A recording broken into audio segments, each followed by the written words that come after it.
श्री गुरुभ्यो नमः श्री महागणाधिपतये नमः श्री सरस्वती नमः भक्తులారా వ్యాసమహర్షి రచించిన మహాభారత ఇతిహాసం చెప్పుకున్నాం యథాతథంగా.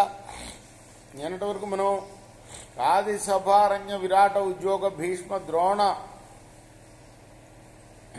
కర్ణ శల్య పర్వాలనే 9 పర్వాలు పూర్తి చేశాం. 10వదైన సౌప్తిక పర్వంలో ఉన్నాం. ఇందులో కూడా మనం 7 పర్వాలు పూర్తి చేసి 8వ పర్వంలోని 70వ శ్లోకం వరకు చెప్పుకున్నాం. 8వ పర్వంలోని 71వ శ్లోకం నుండి ఇప్పుడు మనం కొనసాగిద్దాం. కొనసాగించే ముందు వ్యాస భగవాన్ని ప్రార్థన చేసుకుందాం. వ్యాసాయ విష్ణు రూపాయ వ్యాస రూపాయ విష్ణవే నమో వై బ్రహ్మనిధయే వాసిష్ఠాయ నమో నమః. నారాయణం నమస్కృత్య నరం చైవ నరోత్తమం దేవీం సరస్వతిం వ్యాసం తతో జయం దుర్యే. సమర్థద్గురు సాయినాథ్ మహారాజ్ కీ జై.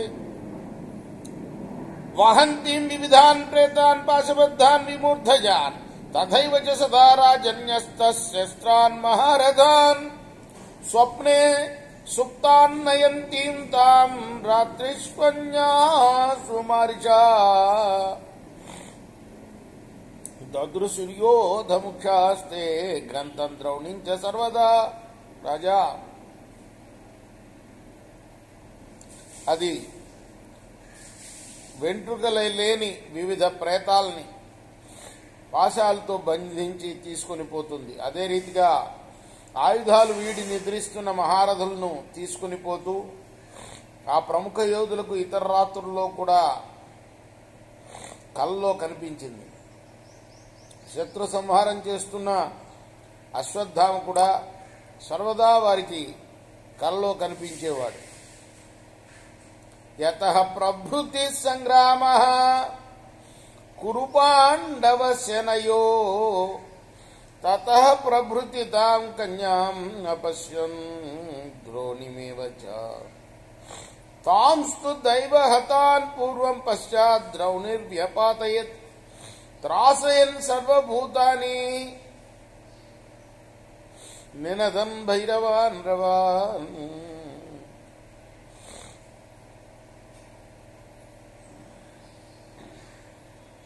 కురుపాండవ సేనల మధ్య యుద్ధం ప్రారంభమైన నాటి నుండి వాళ్ళు కన్యా రూపంలోని ఆ కాలరాత్రిని అశ్వత్థామని కల్లో చూస్తూనే ఉన్నారు.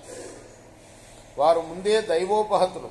ఆ తర్వాత అశ్వత్థామ సర్వప్రాణుల్ని భయపెడుతూ భీకర సింహనాదాలు చేస్తూ వారిని చంపాడు. తద అనుస్మృత్యతే వీరా దర్శనం పూర్వకాలికం ఇదం తదిజ్య మన్యంత దైవేనోపని పీడిత. దైవ పీడితులైన ఆ వీరులు అంతకుముందు తాము కలలో చూసిన దాన్ని తలుచుకొని ఇదిగో ఇదే అని భావించారు.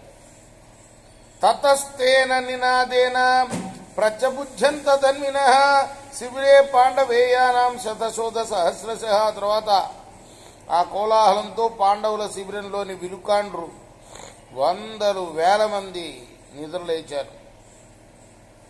సోచ్చినత్ కస్యచిత్ పాదౌ జగనం చైవ కస్యచిత్ కాంక్షిత్ విభేద పార్శ్వేషు కాలసృష్ట ఇమాంతకః. కాలం రెచ్చగొట్టిన యముడిలాగా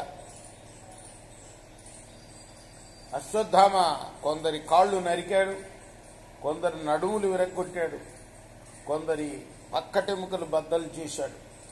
అచ్చుగ్ర ప్రతిపిష్టైశ్చ నదద్భిశ్చ భృశోత్కటై గజాశ్వమధితైశ్చాన్యై మహీకీర్ణా భవత్ ప్రభు. భయంకరంగా కాలరాయబడ్డ వీరులు పెడబొబ్బలు పెడుతూ గోల చేస్తున్నారు. ఏనుగులు గుర్రాలు కొందరిని తొక్కాయి. రణభూమి వారందరితో వ్యాపించి ఉంది. క్రోశతాం తిమ్యం కోయం కహ శబ్ద కిం కృతం ఏవంతేషాం తథా ద్రోణి అంతగా సంపద్యత. ఏమిటిది? ఎవరు తను? ఈ శబ్దం ఏమిటి? ఏం జరుగుతుంది అని ఆక్రోశిస్తున్న ఆ వీరుల పాలిటికి అశ్వత్థామ యముడే అయ్యాడు. అక్కడ అపేత శస్త్ర సన్నాహాన్ సన్నద్ధాన్ పాండు సృజయాన్ ప్రాణినోన్ మృత్యులోకాయ ద్రోణి ప్రహరతాంబర. ఆయుధాలని కవచాలని వీడి నిద్రిస్తూ మధ్యలో లేచి కవచాలు ధరించిన పాండవుల్ని శృంజేరిని అశ్వత్థామ మృత్యులోకానికి పంపించాడు. తతస్థ శబ్ద విత్రస్తా ఉత్పత్తంతా భయాత్ర నిద్ర అంత నష్ట సన్యాస నిర్లీల్య. ఆ తర్వాత కళ్ళు మూసుకొని చైతన్యహీనులై నిద్రిస్తున్న వీరులు ఆ శబ్దానికి ఉలిక్కిపడి లేచి మళ్ళా భయంతో కలతబడి ఎక్కడికక్కడ దాక్కున్నారు. రేపు మనం 22వ శ్లోకం నుండి కొనసాగిద్దాం. కృష్ణార్పణమస్తు. స్వస్తి ప్రజాభ్య పరిపాలయంతాం న్యాయ మార్గమహిమేష గోబ్రాహ్మణేభ్య సమస్త లోకా సమస్తా. కృష్ణార్పణమస్తు. సాయి కృష్ణ.